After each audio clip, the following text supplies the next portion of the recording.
Well, good morning, everyone, and welcome to another day here at Bronie's desk with my beautiful, amazing friend, Pharmacist Ben, all the way from Colorado.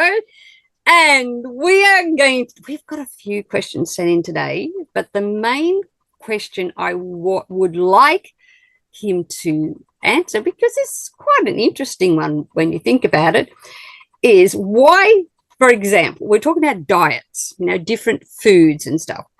And so, for example, why do Eskimos do fine with eating mainly meat and hardly any fruit compared to other nations who mainly eat vegetarian or mainly eat a vegetarian diet? And this person that asked this question wants to know, Ben, if you agree that our metabolism or metabolism. Metabolism. Yeah, I think that's how it is. Metabolism, yeah. Yeah, how we oxidize energy can be influenced by, there's that word, genetics. Well, yeah, genetics is everything. Everything's genetics. I think you mean heredity. People confuse heredity for genetics. Yes. Heredity is like the things that get passed on. Genetics is your genes making proteins. Everything's genetic. Right. There's nothing that's not genetic. I thought it was an interesting subject because but here's the thing. There's the blue zones. You don't need a lot of fruit. Protein is the main nutrient and good fat, and they get plenty of protein and good fat. The things they're going to be missing are vitamin C, and they can get vitamin C from the skin of animals. They get vitamin C from the skin of animals. Organ meats, the adrenal glands, they eat the organ meats. Those contain vitamin C. So they're getting vitamin C, which is the main nutrient they're going to miss. They're also going to miss fiber, but they get fiber from kelp and seaweed and berries and grasses and tubers. The wintertime is probably a little bit harder, but I'm sure they store it. So they have a quality diet, and they're eating the right way. They're eating the way we should all be eating. They're not as sick as we are unless they start eating the way we eat. Mm-hmm. That's when they start to get sick. But no, they're eating pretty much the right way to eat. They are going to miss in the wintertime. It'll be a little bit harder because they won't have access to vitamin C and fiber. So I'm sure they have ways of storing it. I don't know if vitamin C is probably hard to store. They may have some vitamin C issues, but the liver and the adrenal glands and the organs of animals will have vitamin C in it. So you can get by just fine. The Inuit she's talking about, they get by just fine. Is it heredity? There's probably upregulation of certain genes based on necessity. I'm not sure if it's hereditary or not. It might be part. I'm sure it has. There's probably some hereditary aspect to it. I don't know enough about genetics to answer that. But they eat well. They got plants. They don't eat a lot of sweets. They get wild berries. So they're eating pretty good for you. They don't have McDonald's. They don't have.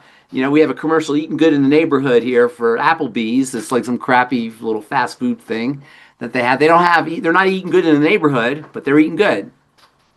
Yeah. And so compare that then to vegetarian diets. Vegetarianism is a big problem, okay? And I don't like eating Bambi either, okay? I don't like eating kind-loving animals. I love sheep.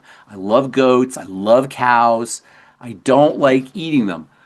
But people have this idea that vegetarianism is this holy thing, and I'm in the skin business. Let me tell you something. There is a ton of skin problems associated with vegetarian type foods and vegetarians. Tons of skin problems because vegetarians have to get protein, and plants are not a great source of protein, but legumes are, and beans, nuts, peanuts, peas. That's the main source of protein for vegetarians, particularly vegans.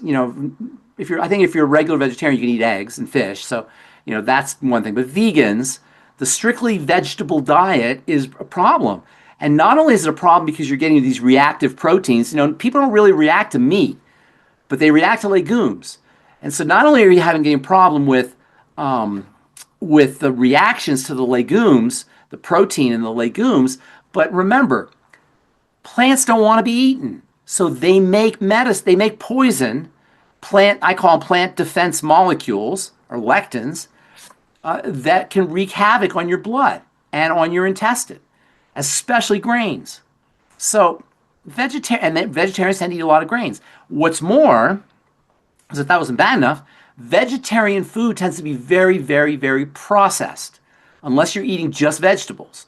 The kind of food you get at at the supermarket that's frozen, vegetarian friendly, this or that, that's highly, highly processed. Among the most processed foods of anything, it's hardly even food, but it's vegetarian.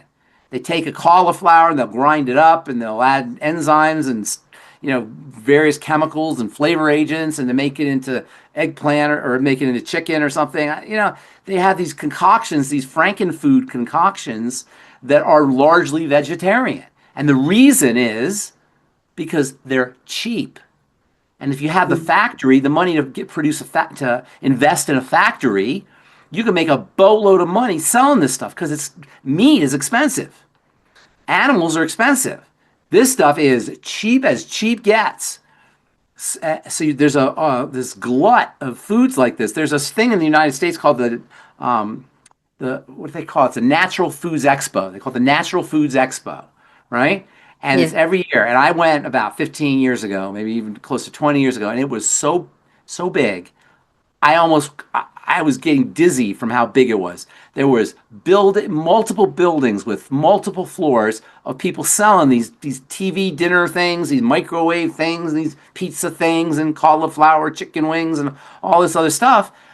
And that was 15, 20 years ago. It's doubled or tripled since then. And it was overwhelming 15, 20 years ago. There's so many of these foods out there, and vegetarians subsist on these foods.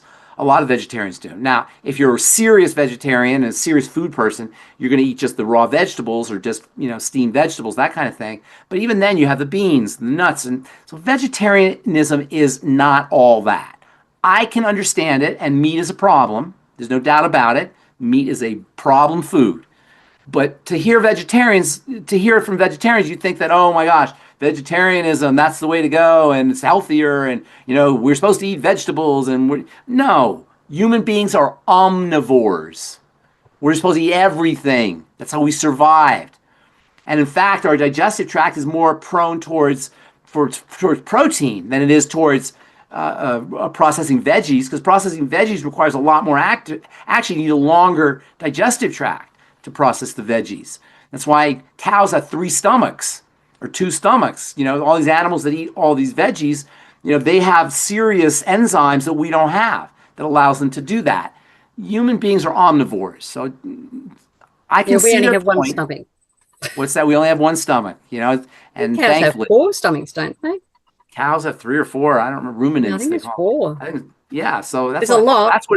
That's what it takes to process veggies. It takes a lot of work. So the next time a vegetarian decides to be holier than thou, you should really understand that there's a lot of problems associated with vegetarianism. That being said, I definitely see their point. I can definitely see their point, but it's not a great way to eat for a lot of people anyway. Well, I have to agree with you there, but that's how I feel too. But I mean, it's balance. It's all about balance, isn't it? Right, but philosophically, if you philosophically think you're killing something and then you're eating it, and I don't personally like eating meat, but I find that it's very satisfying, and so I do it. But I don't. There's something troubling about it, and I could see if you're really a sensitive person. I don't want to eat animal. Like I said, I like cows. They're the cutest little animals. I'm going to eat them and kill them and slaughter them. It just doesn't seem right, and I don't like doing it. But there's a price to be paid for everything, and vegetarianism can be a problem. A lot of autoimmune diseases come from vegetarian immune reactions. Autoimmune diseases, inflammatory chemistry stems from these kinds of vegetarian-friendly foods. So anyway, didn't want to talk to you about that. Well, I mean, God put them there for us, didn't he? So the other question that I would like you to touch on today, particularly, is for an elderly friend who is 82. He's on dialysis. Well, not yet. The doctors are saying that. Good. So I'll read this. The kidney doctor said a friend who's 82, iron level was a bit low and has put him on iron pills, and he will get an iron infusion next week. doctor also said that dialysis twice a week would be in the future, but my friend has a while to decide if he wants to go ahead and get it done. If is it necessary for dialysis, and is there anything else we can do to help? Yes, there's a lot you can do to help. Number one, the doctors don't know this, more than likely. There's a lot you can do to help, number one. And number two, dialysis doesn't just happen. By the time you go into dialysis, you have been mucking up your system for a long period of time. So what do we say is the cause of all chronic disease? All disease is cell disease, but all cell disease is preceded by dirty blood. Dirty blood. Dirty blood, right? What do the kidneys do? Well, they filter it. They do what? Say it. They filter the blood. They filter the blood. So clearly, if you got dirty blood, you're going to end up with a kidney problem. And for the kidneys, the most egregious form of dirt, if you will, if we carry this metaphor, it's not dirty blood. I'm using that as graphic. You know, it's stuff that gets in the blood that throws off the blood's chemistry. The worst thing is sugar. Sugar burns hot, as we've said many times. It makes the blood sticky and sludgy. Other things will do it too. The kidney is supposed to be filtering all this stuff. How does the kidney filter it? It has blood vessels that are so tiny, you can't see them with your eye unless there's a bunch of them. Thinner than a hair, tens, maybe hundreds of times thinner than a hair. And these blood vessels are literally one atom, you know, or I'm sorry, one cell thick. They're one cell thick sometimes. That's like nothing. And now you've got this sticky, sludgy blood coming in there. Can you see how you're going to have a problem? The cells get damaged. That leads to inflammatory reactions and defensive reactions and chemistry. And over the course of many, many years of this happening, eventually the kidney gives up. Now keep in mind, God gave us two kidneys for a reason, because the kidney is so freaking important. And not only did God give us two kidneys, but each one has redundancy. So it has extra. So you don't need dialysis until 90% of your kidneys or 80% of your kidneys have failed. By the time you're there, you've been mucking up the works for a long period of time. And that's why he's 82. He's got probably 50, 60, 70 years of doing this. And nobody told him. And by the way, he doesn't just have that. He has other things too. Nobody just has this. Because it's dirty blood. The blood goes everywhere. So he has other health challenges. Clean the blood. Now, cleaning it involves leaky gut. It involves all the digestive stuff. But it also involves sugar. So whether or not he's been diagnosed as a diabetic, assume he's a diabetic. Treat him like a diabetic. Treat him with blood sugar. Change the way you eat. Now, he's 82. So the likelihood of him wanting to change everything is not high. You know, people are 82. He's not going to want to stop, change the way he eats all of a sudden, you know, and eat in a completely different way. Now, sometimes some people are motivated to. I'm not putting it past them, but most people don't. So he's going to have to decide how much or how little he wants to do this. Dialysis sucks. Dialysis sucks. There's things you can do.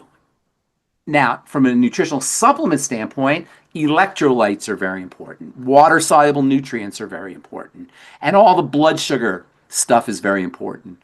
Digestive supplements are going to be very important for him. Once he's on dialysis, then electrolytes become, and water-soluble nutrients become extra important. So he's going to want to make sure he's going to need to be really taking care of certain minerals, like his iron's low. It's because the iron is not being absorbed, reabsorbed. So, you know, that's something he has to watch out for. The problem is iron is tricky because iron is also a problem.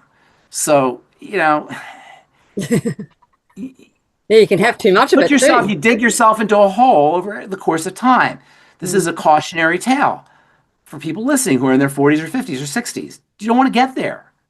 You don't want to get to the point where you're 82 and you got your kidneys failing. Look, didn't he just wake up one morning and all of a sudden his kidneys were failing? It's even at 20 or 30%. It happened over time.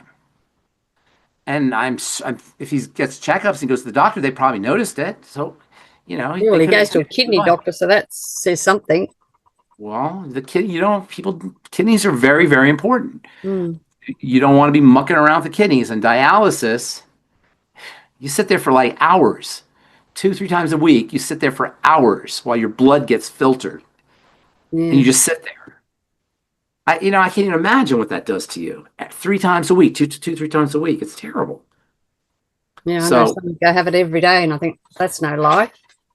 Some people have it every day. Yeah, it's no life. That's not a life. So besides cleaning up the blood, so we need to clean up the gut. Give him all the digestive stuff. Food. Look, honestly, is he going to want to do all the stuff? I don't know. He's asking for help, so healthy.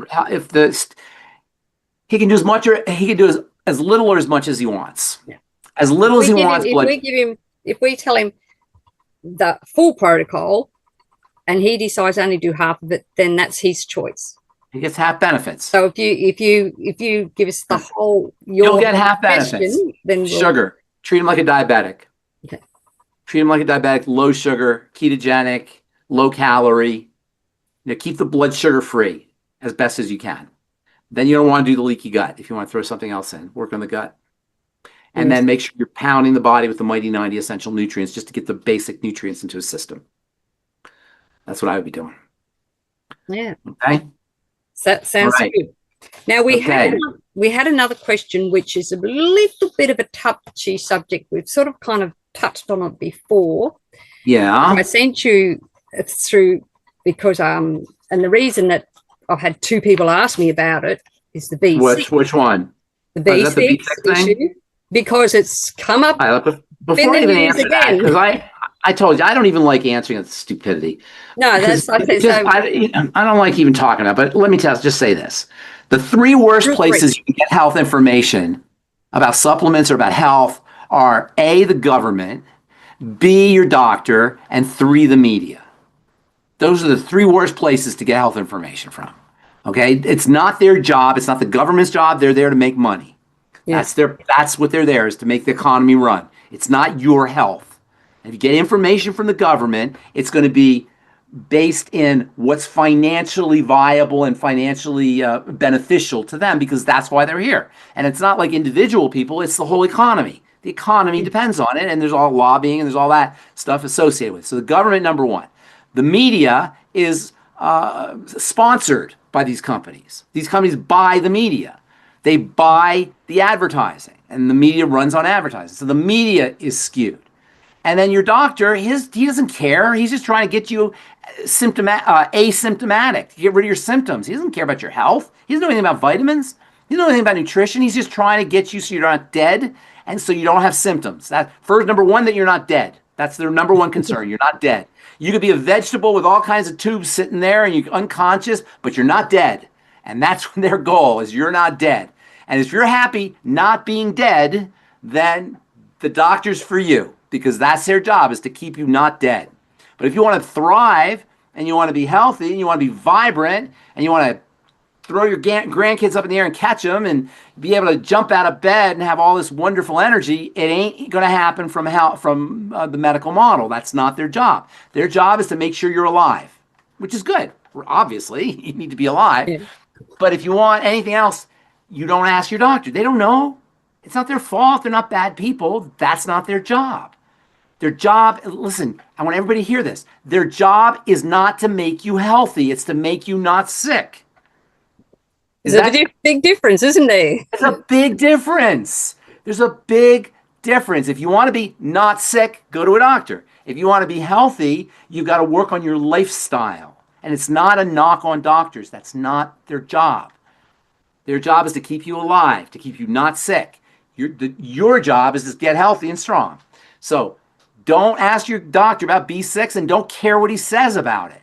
And the government and the media are the same. So as far as the specifics in this case go, I showed you there's 81 cases in 5 years. That's right.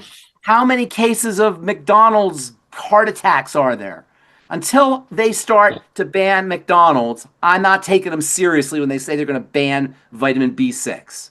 Until they ban, Kentucky Fried Chicken, I call BS when they tell me they're going to have to ban B6 because 81 people had neuropathy from it. Out of, I don't know how many millions of people have taken it in the last few years. So if you buy that stuff, hopefully nobody on this call believes any of that nonsense. Maybe people who are off the call, fine, you know, you can believe whatever you want. But it's hard for me to, it's hard for me to, you know, really address this because it's so crazy. Yeah, You know, it is, especially when they're sort of like only talking about a small amount. And it's, as you said, when you answered it, we'd have to be taking 500. you'd have to be taking 500 milligrams by itself, and even then, most of the people who have this problem are taking like over 1,000 milligrams a day.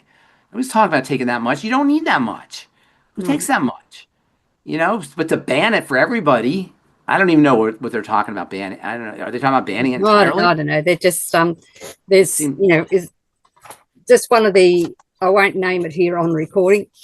One of the supplement companies, well known. They're yeah, trying I to heard of them. sue them. All right, you I know, they won't got mention some it because lawyers. that might be That's well, that's just a that's not a lawyer. ours. That's another person that makes money. You know, is the lawyer. He's tapping into it too. They have a class action lawsuit, so everybody Yeah. makes money. So if they tell you, Bronny, hey, did you have some neuropathy? You want to make $1,000? You want to make a couple $1,000 or whatever the lawsuit is? You say sure. You know, count me in. V6 is terrible. Oh my God, I can't walk because I have V6. You know, where's my $1,000? Where's my $2,000? Oh dear. Now listen here, Ben. We've done really well today. We've only been going for half an hour, less than half an hour. Now this is a subject, and maybe some people have questions, but this is a subject that I was going to wait till next time.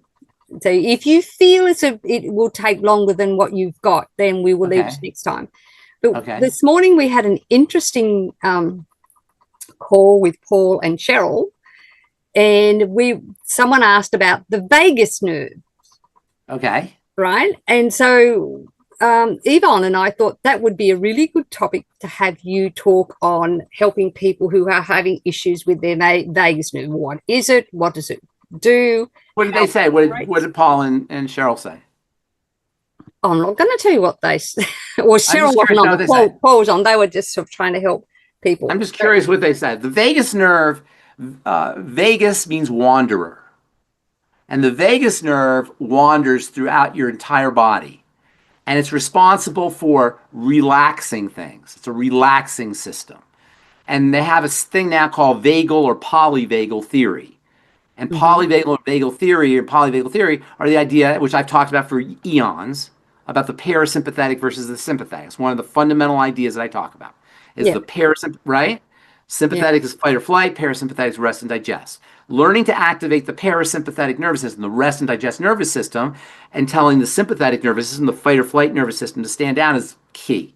It's a critical component of longevity and health and healing. We are over sympathetic in the sense that we're all running on fight or flight energy. Because to the body, your dysfunctional family equals a saber-toothed tiger. Your lousy relationship equals a survival threat. Even eating the wrong foods can activate the sympathetic nervous system. So we're all running sympathetic. There's no lions really, but we have analogs, mental analogs of lions. And so we're running on the sympathetic nervous system energy, and learning to tell the to activate the parasympathetic is key. And there's lots of ways to do it. You can warm water, showers, massage, touch, slow, deep breathing. Fastest way is slow, deep, rhythmic breathing. That's the fastest way to activate the parasympathetic nervous system. Baths, hot tubs, warm water on your face. You can touch the top of your tongue, the top of your mouth with your tongue, right where your soft palate meets your hard palate. Or you can hum. If you can vibrate that area. There's all these little hacks to get into the parasympathetic nervous system. The parasympathetic nervous system is activated by the vagus nerve. And so all of these strategies are vagus strategies because they activate the parasympathetic nervous system.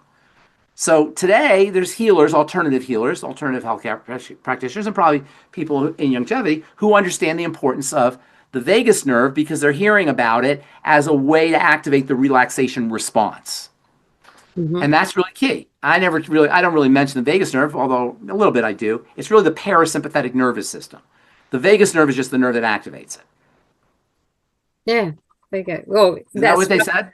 That's almost word for word for what they said. Yeah. And they also, Paul also added cold plunges. Cold plunges don't activate the parasympathetic nervous system. They activate the sympathetic nervous system. When you go into a cold plunge, you ain't relaxed. When you go into a cold plunge, you're freaked out. The hot water activates the parasympathetic nervous system. Cold water does not. Talking about now, Yvonne might be able to help me with this, because someone had asked the question. They had someone who was told that their vagus nerve was shot. You know, that a veteran was a veteran, so that they wouldn't. That the vagus nerve was always, I don't know, switched on or switched off, but they would never be able to reverse it, never be able to fix it. I don't know what that. I'm not quite sure. I need more information. Yvonne, do you remember how she put it? Are you listening to me, Yvonne? Unmute yourself. I was just trying to find my notes on it. Vagus nerve. Yeah, because like this veteran, they say that a lot of veterans have it. Well, you were saying the same thing. A lot of people are in PTSD, post-traumatic stress disorder, PTSD. You've heard of that, right? PTSD. Yes. Right. So PTSD is a hyperactive or hypersensitive sympathetic nervous system. So what they do for the parasympathetic nervous system is they do one of the best things. I forgot to mention this. One of the best ways to activate the parasympathetic nervous system. It's to love something more vulnerable than you, like a baby or a puppy or a dog. And so that's why people have emotional support animals, because when you pet a dog or you love something that's more vulnerable than you activate the parasympathetic nervous system.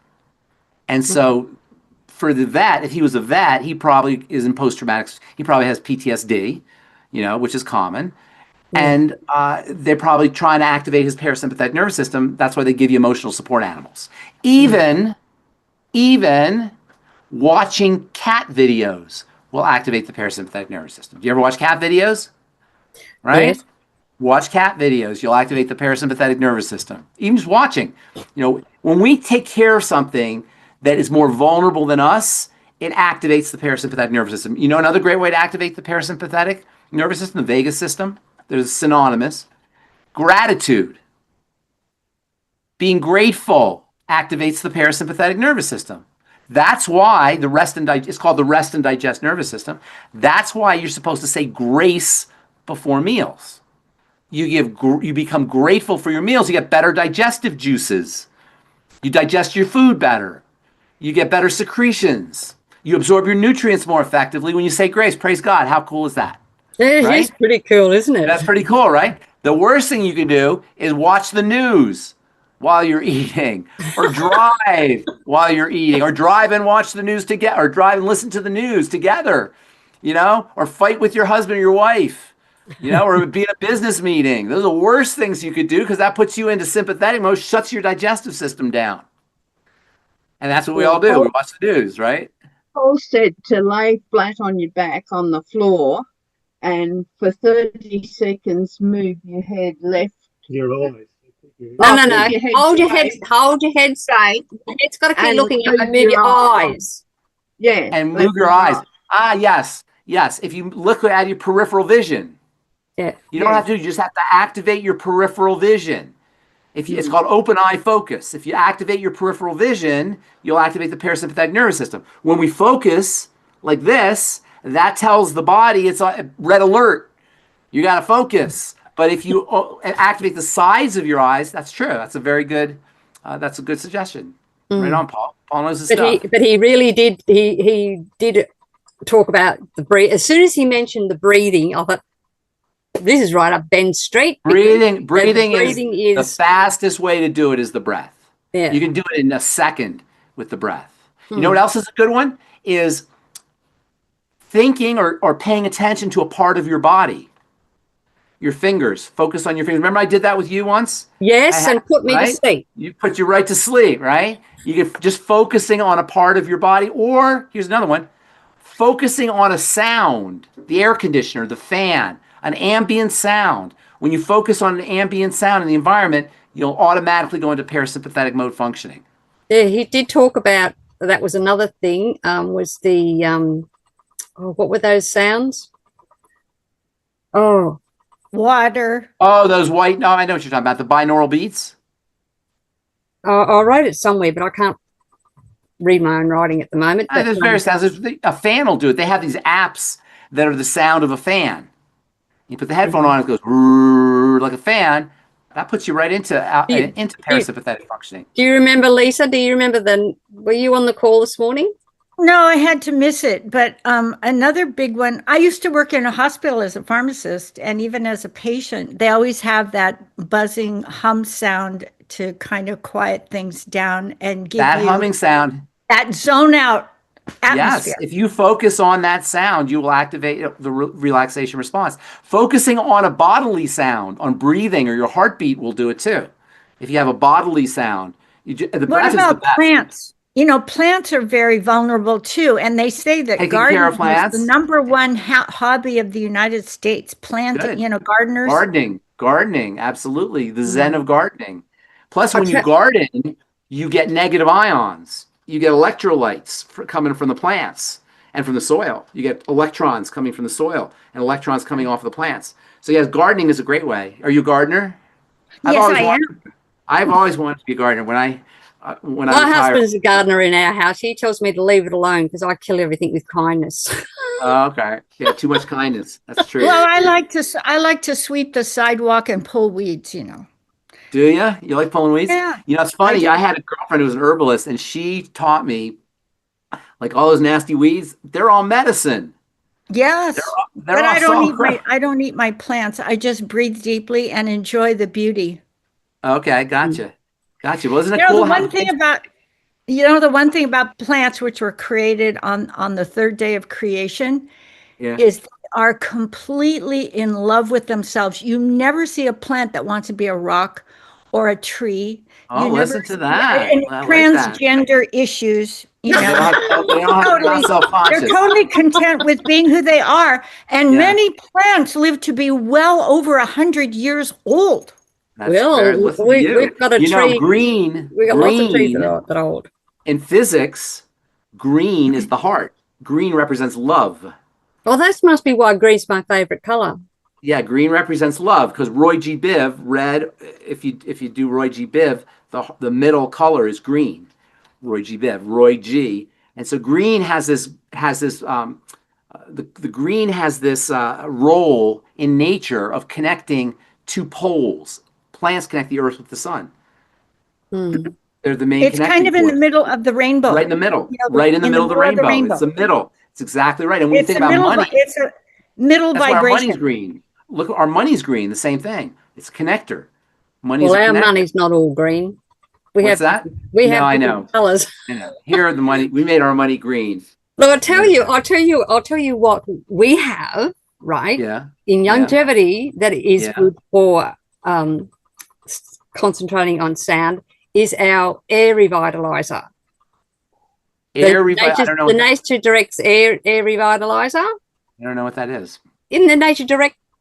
Is it a machine? Is it a device? Yes, and you put water in it, and you can only put the things that the air revitalizer liquid. Is it a humidifier? No, it cleans the air. It cleans the air. That's interesting. I'm surprised I didn't know that. It's Jeanette Anderson's group. I will have to take a look at it. Will you send me a link? So it's on your website. Send me a link. I want to read about it. All right, I will. What's that meal? It's great for putting on at night, and it cleans the air in your room. And we have our she's almost 7 months old granddaughter living with us at the moment, here at night at least. And we put that on for her on at night, and because it has a little light, and because the noise that it makes is what they call a white noise, and she sleeps better if I have that on. If I forget to put it on, interesting. She's Okay. like she's looking for it. And she looks, oh, hey, okay, here's a Mara special light. So, but it's great. It's really good for like when we have bushfires here. It helps to clean the smoke out of the air. It's good to put on if you've. It's probably negative ions. It's probably negative ions. Yeah, it's really quite. You'd be surprised. They use them in hospitals. They use them in hospitals. They have. You probably had that at least in some of your hospitals. Negative ion generators. Oh yeah, definitely. The other thing we talked about in another group meeting is the benefit of abdominal heart-assisted breathing and how is that diaphragmatic breathing?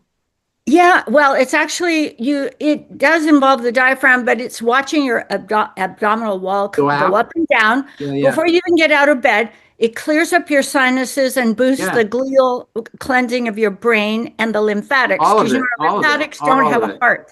All of it. That's exactly right. The lymph depends on breathing. And so you get a cleansing of the brain, the bowel, the blood. All of it, everything. And the breath. It's all regulated by the breath, but the breath is what. You also have a second pump for your heart. You also have an additional pump for your heart for people with heart disease. Right. Have heart. That's why they call it. That's why they call it abdominal heart-assisted breathing. Yes. It supports. It's called AHAB for short. I hadn't heard that. AHAB. That's cool. I know you didn't because it hasn't reached the media yet. I have not heard of that. No, but I know that diaphragmatic breathing can be very helpful for people who have heart disease or who have weak hearts because and of course that also throws in the parasympathetic nervous system. Absolutely, 100% opens everything up. Very therapeutic. Very therapeutic. There's two major. And if you have allergies, it clears up your sinuses. Absolutely, opens everything up. There's two major movements in biology and in nature, really. And that's the contractive force and the expansive force. Disease is contractive. You need contraction. It's, muscles need to contract and such. But over-contraction is associated with disease. And one of the best ways to heal is to expand. In fact, even just going like this with your hands, even just going like exactly, just that alone, just the somatic change in your bodily position will activate the parasympathetic nervous system. Depressed people are contracted. They go like this. You can't be depressed and go like this. That is impossible. No, because you're opening up your heart. Yes. You're opening up your heart. You're opening everything up. You're exposing your heart to the world. That's right. As we age, what happens as we age? We shrivel. We get smaller. We contract. Life beats us up. One of the best things you could do if you find that you're older and you're contracting is force yourself to expand by breathing. I tell women to sing. Yes. Women should sing. Right? Especially as they get older, sing. Women are used to shutting up. They're not used to, they don't talk. And in fact, the thyroid controls communication, the thyroid gland. And what happens to women as they get older? They have thyroid problems, hypothyroidism or thyroid disease. So one of the best things a woman can do as she gets older, or goes into perimenopause or menopause or postmenopause, sing, expand. There you go, girls. Start singing. There you go. Yes, all you have to do is join the choir. Join the choir. That's a great idea. Join your church choir. Be spirit-filled. Yes. Right? I just got done driving across the country singing in all the different churches. I've written over 50 songs. You've written songs? Yes, based on Bible verses. And I use writing those songs as a way of memorizing important verses that have wisdom. Yeah, I think you should be a preacher. You remind me of a preacher. I am a preacher. I have a doctor of ministry degree. That's why I don't believe in drugs. Do you realize that we have two major components? We have the nutrition and we have brain nutrition. And it's the brain nutrition that causes the problem when we're defective in all those, non-stress reducing thoughts. We think. Give me an example of brain nutrition. Brain nutrition? Well, you have to think of expansive thoughts. You have to think of things that create your joy. I like that. You have to be happy. Yeah, you have to be happy. You get sick. You get sick when you don't think well. But check this out. I talk to people, and tell me what you think about this. Lisa, I'd be curious to hear what you have to say. And Bronie, too. I'm sure you've experienced this. There are people that don't know how to be happy. Literally don't know how. No, they don't. It really is. They've trained themselves, and they're addicted to negativity. They're addicted to negativity. Their body doesn't know any better. It goes on automatic pilot. And there are people who don't know what they love. There are people who don't know what they love. They don't even know what love is. They may not even know what love is. That's right. So how do you help somebody like that? It's really difficult if they've been so beaten down by life. You have to start off with awareness. They have to understand that they're in charge of everything that goes on in their body, and they're not taking responsibility for their choices. That's all. Well, but that's, me and you can understand that, but somebody who's not taking responsibility for their choices can't understand it. No, otherwise, they would take responsibility. That's why they have to come to people like you to figure it out. I think that the only people that I can help are people who are willing. Absolutely. That has to happen. If you don't have the willingness, there's nothing you can do. Yeah, but it's just like going to your doctor. If your doctor tells you to do something, you're not going to do it either if you're not willing. Yeah, exactly. But the doctor. Once you get hooked on the joy, it's a whole nother story. The problem with the doctor is the doctor takes over. See, what I'm saying is do it yourself. What you're saying is do it yourself. The doctor says, don't worry, you don't need to do it yourself. I'm here, you do whatever you want. I got a pill for you. And that's why doctoring is so convenient. That's the pills are a one-way street. Pills are a one-way street. You have to have a cycle. You have to have a cycle. The message is eat whatever you want. I got some Wegovy for you. That's the message.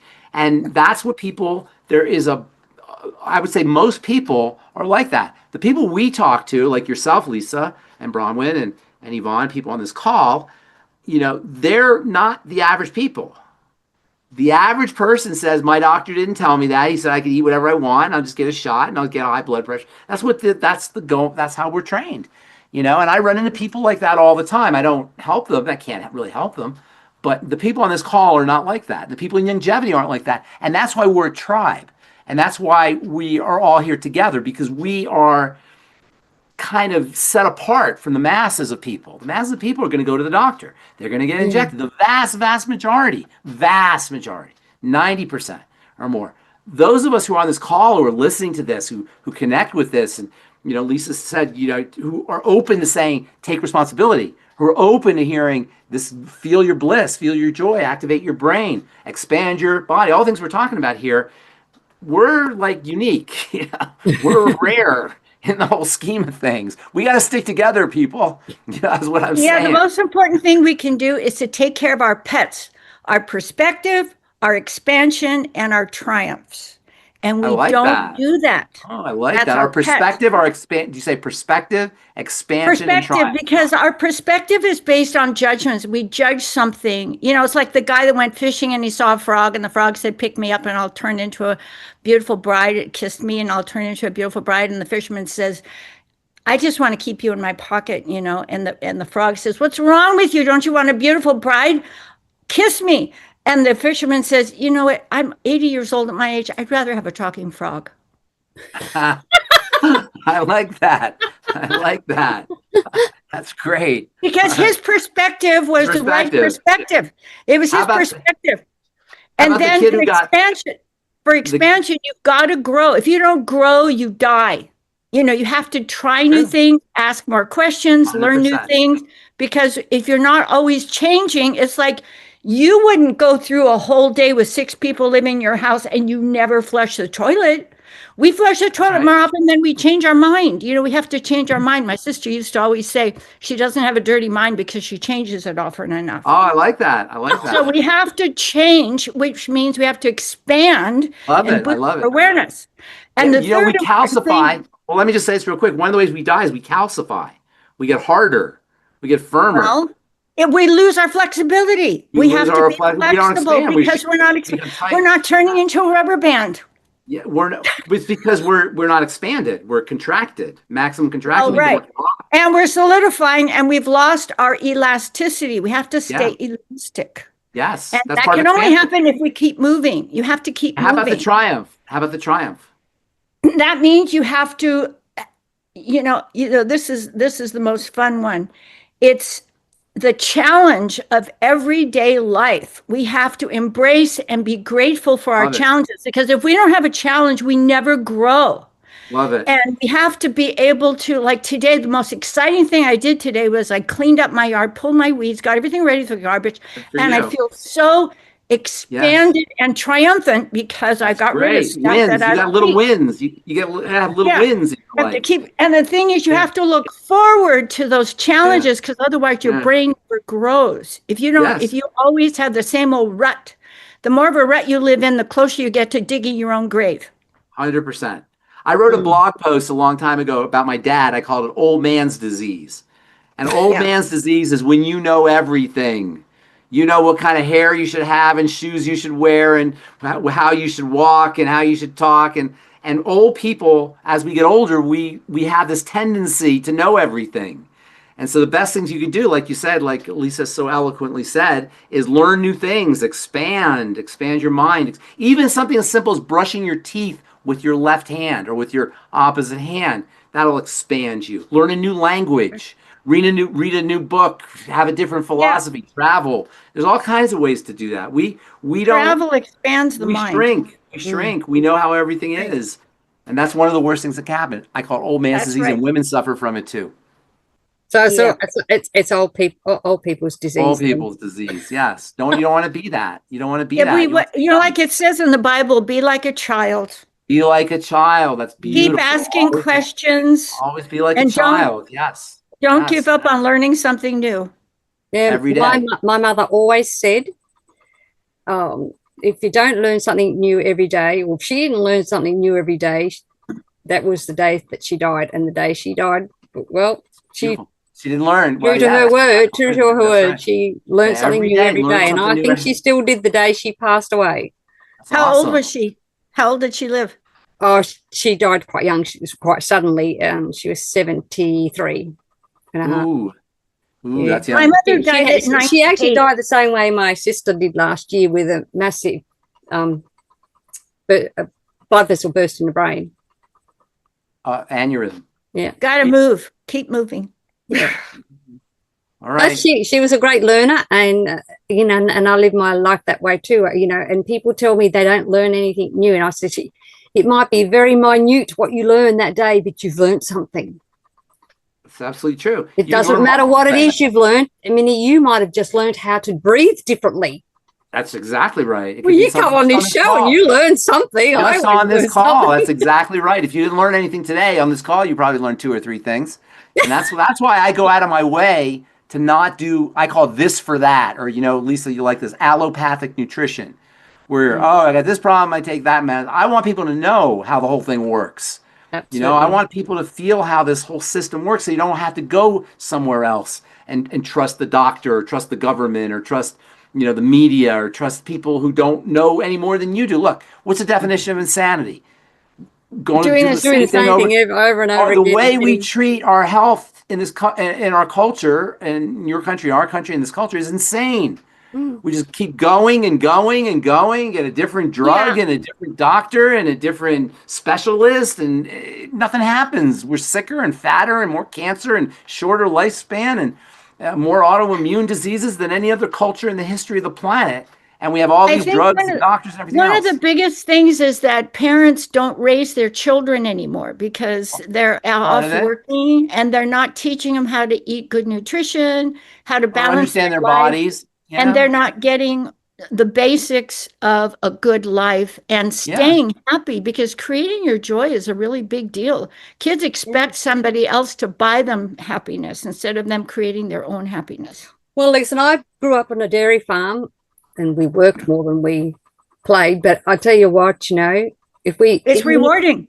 It is. It's like I wouldn't trade it for anything. You always had something to do. You always could find something to do. And if we ever raised our voice in the house, Mum would just say, "You've got 1,000 acres out there. Go outside." Bronie, I gotta go to my next. Anyway, so we'll end it there. Okay, great, everyone. Thank you very much. Lisa, great to see you. Yvonne, good to see you again. Bronie, you as well, Ben. Anyway, so as I ask you all nicely here in Bronie's world, to stay safe, stay healthy, and don't forget to be creating your joy.